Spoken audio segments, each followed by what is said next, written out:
നമസ്തേ. നമ്മൾ ഇന്ന് ആഴ്ചഫലമാണ് പറയുന്നത്.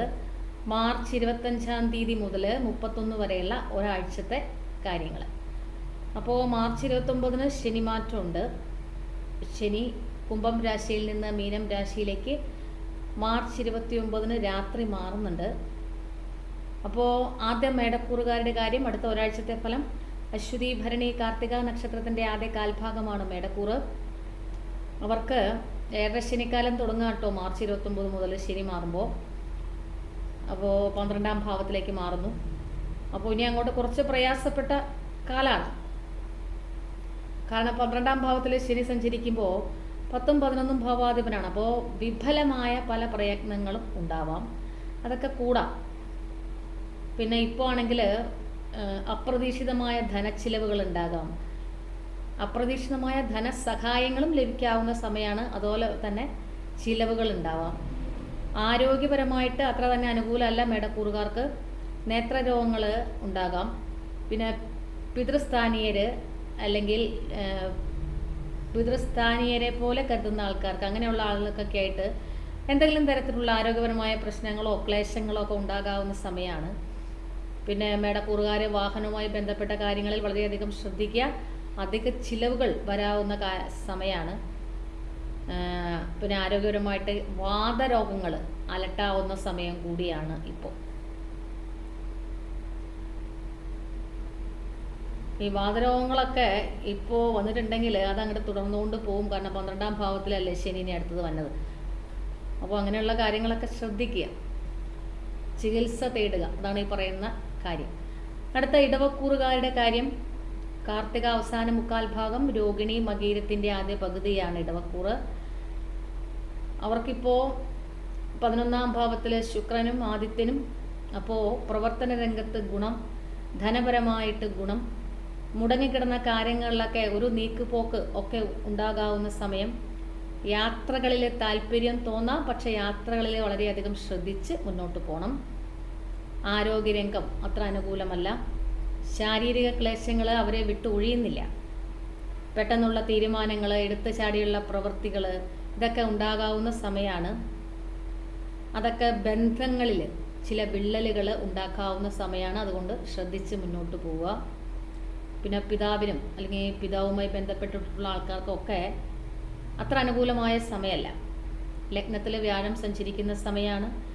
അപ്പോൾ അപ്രതീക്ഷിത ശാരീരിക ക്ലേശങ്ങൾ, മനസ്വസ്ഥത കുറവ്, ഇതൊക്കെ ഉണ്ടാകാവുന്ന സമയം. വാക്കുകൾ പ്രവൃത്തികളൊക്കെ ഇടവക്കൂറുകാർ വളരെയധികം ശ്രദ്ധിക്കുക. അടുത്ത മിഥുനക്കൂറുകാരുടെ അടുത്ത ഒരാഴ്ചത്തെ ഫലം. മകീരത്തിൻ്റെ അവസാന പകുതി, തിരുവാതിര പുണർത്തത്തിൻ്റെ ആദ്യ മുക്കാൽ ഭാഗമാണ് മിഥുനക്കൂറ്. കർമ്മരംഗത്തൊരു ഊർജ്ജസ്വലത, കാര്യസിദ്ധി ഒക്കെ ഉണ്ടാകുന്ന സമയത്തിലൂടെ തന്നെയാണ് മിഥുനക്കൂറുകാർ കടന്നു പോകുന്നത്. എങ്കിലും അവരുടെ പ്രവർത്തന രംഗത്ത് അല്ലെങ്കിൽ അവരുടെ കർമ്മരംഗത്തൊക്കെ സ്ത്രീകൾ നിമിത്തം ചില ശത്രുതാപരമായ പെരുമാറ്റങ്ങൾ ഉണ്ടാവാം. അതൊക്കെ ശ്രദ്ധിക്കുക.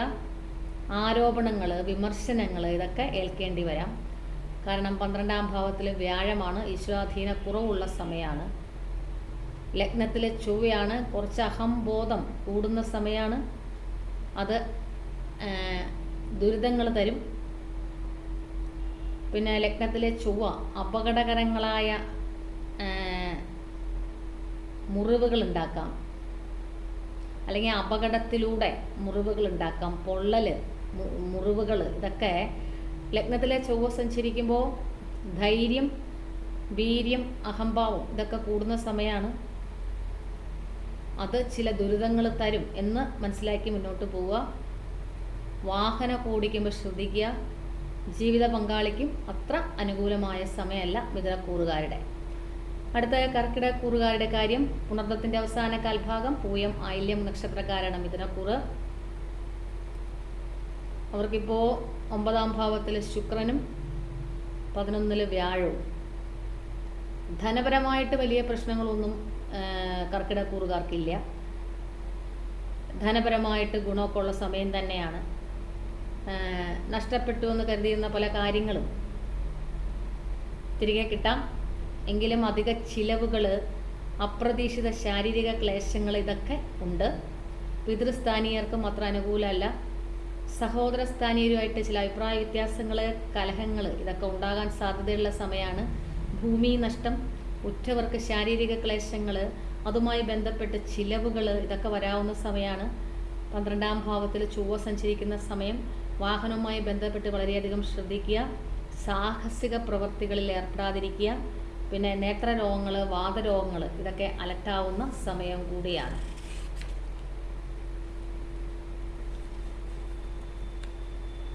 ഇനി അടുത്ത ചിങ്ങക്കൂറുകാരുടെ അടുത്ത ഒരാഴ്ചത്തെ ഫലം.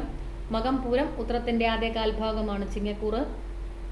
പൊതുവെ ചിങ്ങക്കൂറുകാർക്ക് മനസ്വസ്ഥത കുറയുന്ന സമയമാണ്. ഉറ്റവരുടെ കാര്യത്തെ ചൊല്ലി മനക്ലേശങ്ങൾ, സഹോദര ക്ലേശങ്ങൾ, സന്താന ക്ലേശങ്ങൾ ഇതൊക്കെ ഉണ്ടാകുന്ന സമയമാണ്. തൊഴിൽ രംഗത്ത് ചില വെല്ലുവിളികൾ ഇവർക്ക് ഇപ്പോഴും ഉണ്ട്. ശാഠ്യബുദ്ധി കുറയ്ക്കുക. എടുത്തു ചാടിയുള്ള ചില പ്രവൃത്തികൾ ചെയ്യാനുള്ളൊരു താല്പര്യം കൂടും.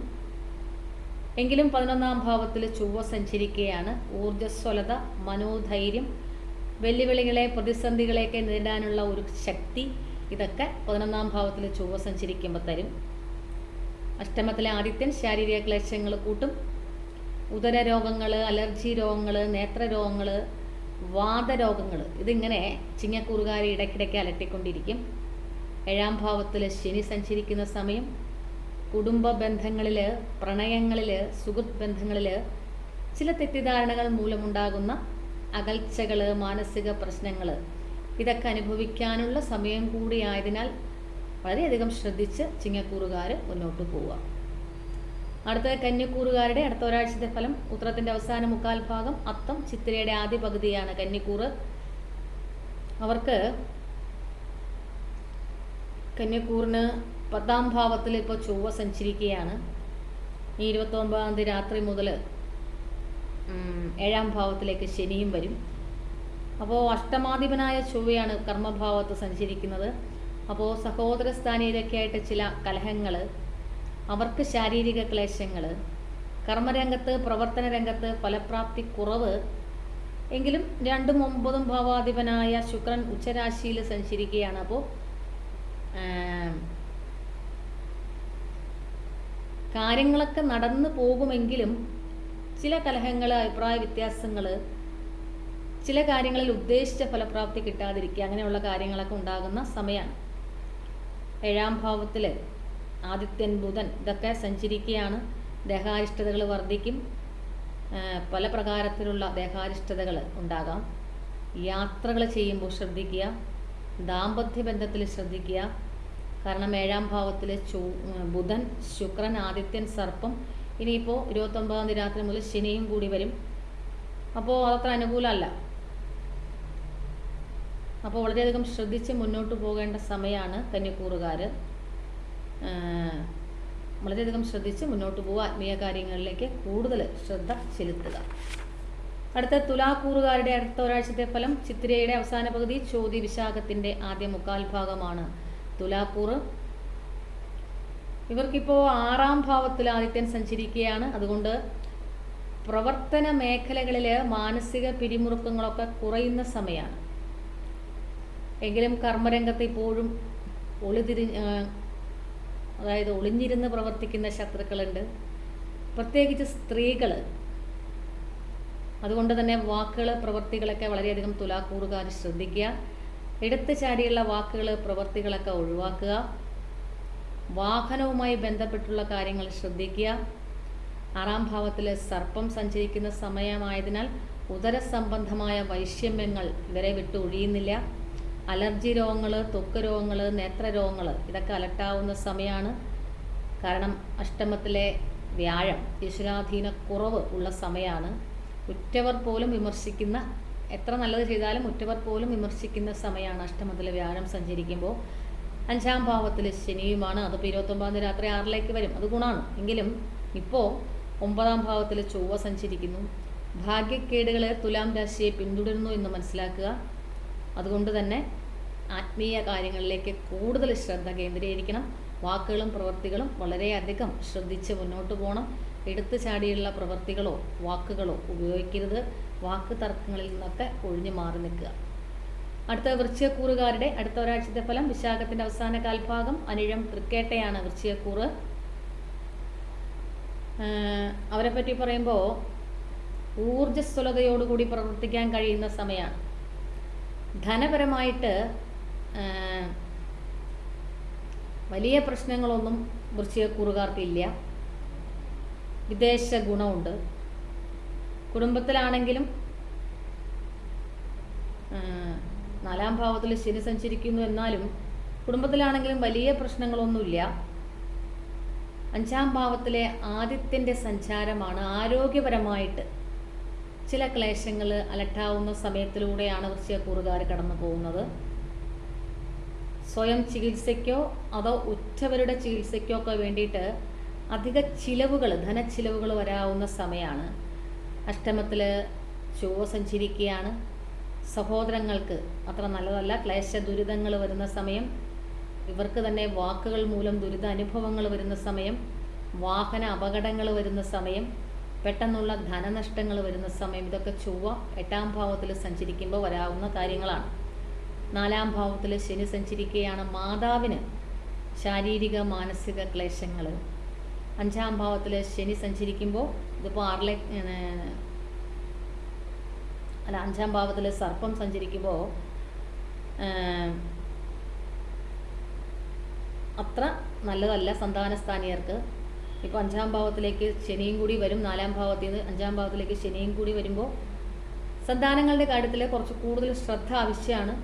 അവർക്ക് ചില ഭാഗ്യക്കേടുകൾ, ചില സുഹൃത്തുക്കളിൽ കൂടിയുള്ള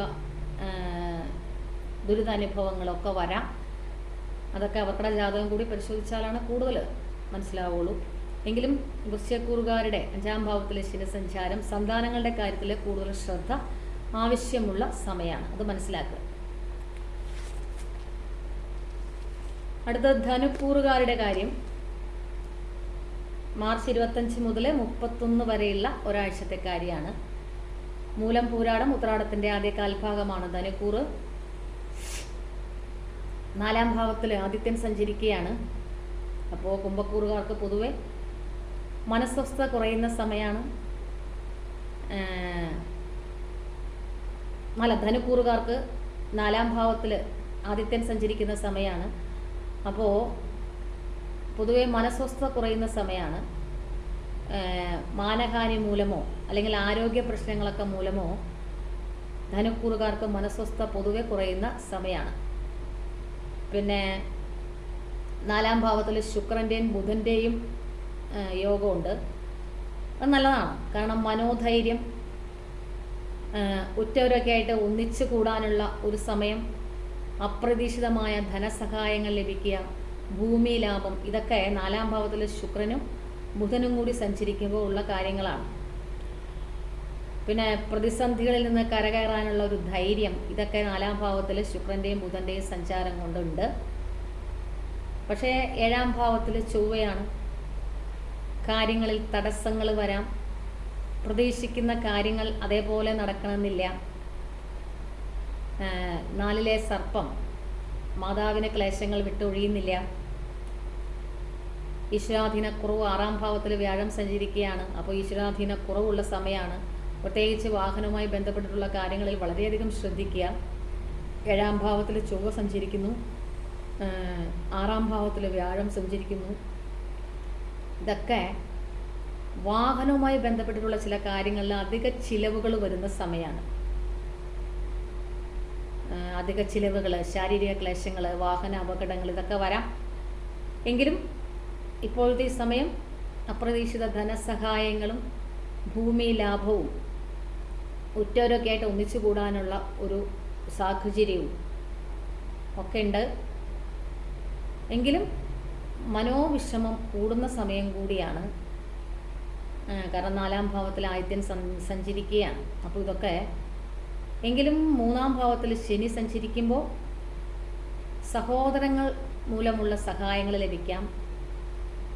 മനോധൈര്യം കൂടി പ്രതിസന്ധികളിൽ തളരാതെ പ്രവർത്തിക്കാനുള്ള ഒരു സാഹചര്യവും ഈ 3-ാം ഭാവത്തിൽ ശനി സഞ്ചരിക്കുമ്പോൾ ധനുക്കൂറുകാർക്ക് നൽകുന്നുണ്ട്.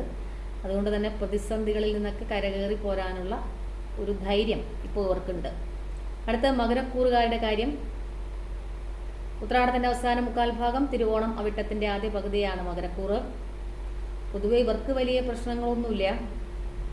മൂന്നാം ഭാവത്തിൽ ആദിത്യൻ സഞ്ചരിക്കുന്നത് ഗുണമാണ്. പിന്നെ സാമ്പത്തിക ഗുണം, കർമ്മ ഗുണം, യാത്രാ ഗുണം, പൊതുവെ ഇവർക്ക് ഭാഗ്യമുള്ള സമയമാണ്. എങ്കിലും 9ാം ഭാവത്തിൽ കേതു സഞ്ചരിക്കുന്നുണ്ട്. കുറച്ച് അലസത വർദ്ധിക്കുന്ന സമയമാണ്. പിന്നെ കാര്യങ്ങളിൽ ഒരു മന്ദത ഒക്കെ ഉണ്ടാവും. അപ്രതീക്ഷിത ശാരീരിക ക്ലേശങ്ങൾ, പ്രത്യേകിച്ച് ഉദര രോഗങ്ങൾ, അലർജി രോഗങ്ങൾ, പിന്നെ വാക്കുകൊണ്ടുണ്ടാക്കുന്ന ചില കാര്യങ്ങൾ, ചില പിഴവുകൾ, വാക്കുമൂലം ഉണ്ടാകുന്ന ചില പിഴവുകൾ മൂലമുള്ള മാനസിക സ്വസ്ഥത കെടുത്തുന്ന ചില കാര്യങ്ങൾ, അങ്ങനെയൊക്കെയുള്ള കാര്യങ്ങൾ മകരക്കൂറുകാർക്ക് ഉണ്ടാകുന്ന സമയമാണ്. അതൊക്കെ ഒന്ന് ശ്രദ്ധിച്ച് മുന്നോട്ട് പോയാൽ ധനപരമായിട്ട് വലിയ പ്രശ്നമൊന്നുമില്ല. 3ാം ഭാവത്തിൽ ആദിത്യൻ സഞ്ചരിക്കുന്നത് നല്ലതാണ്. ഐശ്വര്യവും മനോധൈര്യവും ഒക്കെ ഉണ്ടാകും. എങ്കിലും വാക്കുകൾ ഒന്ന് ശ്രദ്ധിക്കുക. അടുത്ത കുംഭക്കൂറുകാരുടെ അടുത്ത ഒരാഴ്ചത്തെ ഫലം. അവിട്ടത്തിൻ്റെ അവസാന പകുതി, ചതയം പുരുരുട്ടാതിയുടെ ആദ്യ മുക്കാൽ ഭാഗമാണ് കുംഭക്കൂറ്. അവർക്ക് ഇപ്പോൾ 5ാം ഭാവത്തിൽ ചൊവ്വ സഞ്ചരിക്കുകയാണ്. പ്രത്യേകിച്ച് എടുത്ത് പറയേണ്ടത് സന്താനങ്ങൾക്ക് രോഗാരിഷ്ടതകൾ, അവർക്ക് വേണ്ടിയിട്ട് അധിക ധനച്ചിലവുകൾ, ഇതൊക്കെ വരാം. അഷ്ടമത്തിലെ കേതുവുമാണ്. അപവാദങ്ങൾ കൂടെ തന്നെ ഉണ്ട് എന്ന് കുംഭക്കൂറുകാർ മനസ്സിലാക്കുക. അതുകൊണ്ട് വാക്കുകൾ, പ്രവൃത്തികളൊക്കെ ശ്രദ്ധിച്ച് മുന്നോട്ട് പോവുക. പിന്നെ അനാവശ്യ ചിലവുകൾ വരാം. സന്താനങ്ങൾക്ക് വേണ്ടിയോ സുഹൃത്തുക്കൾക്ക് വേണ്ടിയോ അല്ലെങ്കിൽ സ്വയമുള്ള ആരോഗ്യ കാര്യങ്ങൾക്ക് വേണ്ടിയോ ഒക്കെ ഉള്ള കാര്യങ്ങൾ, അലർജി രോഗങ്ങൾ, ശ്വാസകോശ രോഗങ്ങൾ, ഇവ രോഗങ്ങളൊക്കെ വരാവുന്ന സമയമാണ്. 4ാം ഭാവത്തിൽ വ്യാഴം സഞ്ചരിക്കുകയാണ്. ഗുണദോഷ സമ്മിശ്രമാണ് 4ാം ഭാവത്തിൽ വ്യാഴം ചാരവശാൽ സഞ്ചരിക്കുമ്പോൾ. കാരണം മാതാവിന് എന്തെങ്കിലും തരത്തിലുള്ള രോഗാരിഷ്ടതകൾ അല്ലെങ്കിൽ മാതൃക്ലേശങ്ങൾ വിട്ടൊഴിയില്ല. പിന്നെ വാഹനവുമായി ബന്ധപ്പെട്ട് 4ാം ഭാവത്തിൽ വ്യാഴം സഞ്ചരിക്കുമ്പോൾ അനുകൂലമാണ്. ഇഷ്ടപ്പെട്ടവരൊക്കെ ആയിട്ട് യാത്രകൾ നടത്താവുന്ന സമയമാണ്. എങ്കിലും അനാവശ്യ ചിലവുകളൊക്കെ ഉണ്ടാകുന്ന സമയമാണ്. അതൊക്കെ ശ്രദ്ധിക്കുക. പൊതുവെ ഇവർക്ക് 2ാം ഭാവത്തിൽ ബുധൻ ശുക്രൻ്റെ സഞ്ചാരമുണ്ട്. 2ാം ഭാവത്തിൽ സർപ്പത്തിൻ്റെ യോഗം ഉണ്ടെങ്കിലും ആദിത്യൻ്റെ യോഗമുണ്ട്. ആദിത്യൻ്റെ യോഗം 2ാം ഭാവത്തിൽ. ആദിത്യൻ മനോവ്യസനങ്ങളെ കൂട്ടാം. വാക്കുകൾ, അതാ ഞങ്ങളുടെ വാക്കുകൾ, പ്രവൃത്തികളൊക്കെ വളരെയധികം ശ്രദ്ധിക്കുക. പിന്നെ 2ാം ഭാവത്തിലെ ബുധ-ശുക്രയോഗം. ഇവർക്ക് കുംഭക്കൂറുകാർക്ക് സാമ്പത്തികപരമായിട്ട് വലിയ പ്രശ്നങ്ങളൊന്നുമില്ല. എങ്കിലും 2ാം ഭാവത്തിൽ ഇത്രയും നാളും സർപ്പമായിരുന്നു. അപ്പോൾ എടുത്തു ചാടിയുള്ള വാക്ക് തർക്കങ്ങളൊക്കെ ഉണ്ടായിട്ട് അതിൽ നിന്നൊക്കെ ഒരു മോചനം, ഒരു സൗമ്യത ഈ ബുധൻ്റെയും ശുക്രൻ്റെയും സഞ്ചാരത്തോടു കൂടി ഉണ്ടാവും. വാക്കുകളിലുള്ള സൗമ്യത, അത് പുതിയ സൗഹൃദങ്ങൾ, സൗഹൃദ മേന്മകൾ ഒക്കെ ഉണ്ടാക്കി തരുന്ന സമയമാണ്. എങ്കിലും 2ാം ഭാവത്തിൽ ആദിത്യനും സർപ്പവും കൂടിയുണ്ട്. വാക്കുകൾ മൂലം പിഴവുകൾ വരാം. അതുമൂലം മനോവ്യസനങ്ങൾ അനുഭവിക്കാം. അതൊക്കെ ശ്രദ്ധിച്ച് മുന്നോട്ട് പോവുക. 8ാം ഭാവത്തിൽ കേതുവും അപവാദങ്ങൾ വിട്ടൊഴിയില്ല, കൂടെ തന്നെയുണ്ട്. അതൊക്കെ ശ്രദ്ധിച്ച് മുന്നോട്ട് പോവുക. എടുത്തു ചാടിയുള്ള പ്രവൃത്തികൾ, വാക്കുകളൊക്കെ ഒഴിവാക്കുക. ചിന്തിച്ച് പെരുമാറുക. അടുത്ത മീനക്കൂറുകാരുടെ അടുത്ത ഒരാഴ്ചത്തെ ഫലം. ഉരുട്ടാതിയുടെ അവസാന കാൽഭാഗം. ഉത്രട്ടാതി, രേവതി നക്ഷത്രക്കാരാണ് മീനക്കൂറ്. അവർക്ക്